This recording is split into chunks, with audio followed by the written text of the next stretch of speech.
All right, so we are back here for a part 3 of our lifting cast video, and I told you I was going to show you the lifters page. So as people register through lifting cast, their name will show up here automatically, and it will just automatically import.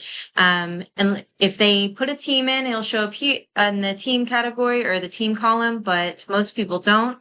Lot number, platform, session, flight, all of those will be empty.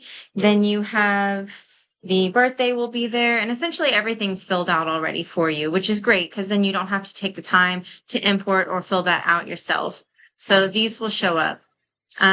Some tips for this page. So let's say somebody decides to register raw. Well, I don't have the awards divisions. So let's say they decide to register raw and open, and they tell you they want to do a crossover. Instead of making a new lifter category for them, you are just going to add this little box, select raw, and then add their crossover. So let's say I want to be open and I don't know, I'm not in nothing other than open, but let's say I want to be open and submaster. You can have one awards division here that says open and another awards division here that says submaster, and then the weight classes should match. And everything is pretty editable. You can change anything you like after they register. So it's super easy and convenient as long as you know what you're doing. And let's say you are getting into the meet. Sorry, I'm getting a little off track. So let's say you're getting into the meet and you have a whole list of people that are competing for a best lifter prize for dots, and you want to make sure those lifters are organized. This is a trick that I like to do so that I don't mess that up. So here we go. I like to add what is a best lifter category. So we're going to have a female best lifter for raw lifters only. Usually we only have enough for a raw, and we're going to score that by dots points. It is going to include all weight classes.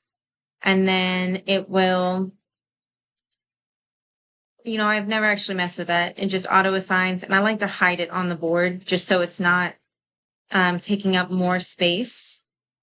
And then best lifter female. So once you do that, when you go into the lifters page, you can add, here it is.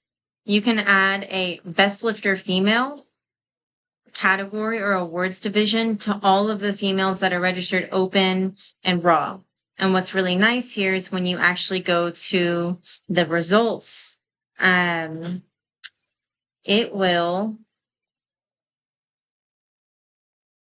organize all of the raw females that you put that best lifter category in by dots. So I will go to that page next. Over here. Over here we have results. And obviously I've only put myself in this video or in this lifting cast. So what you'll see is best lifter female all, and then women's drug tested open 67.5 kilos.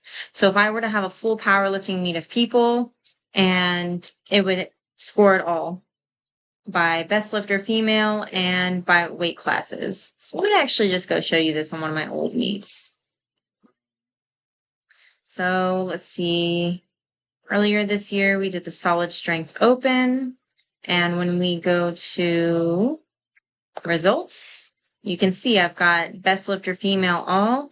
And here it sorts it by dots points. And why this is helpful is when you're just going in the results and sorting by totals, as you can see, it's not actually showing the lifter's dots points here. And so it makes it really hard to find that best lifter category. And I've actually made the mistake of giving the best lifter to the wrong person and had to go take it back from them. And that was super embarrassing. So you can see here, I've got best lifter male sorted by dots for drug tested. And then I have untested best lifter male sorted by dots.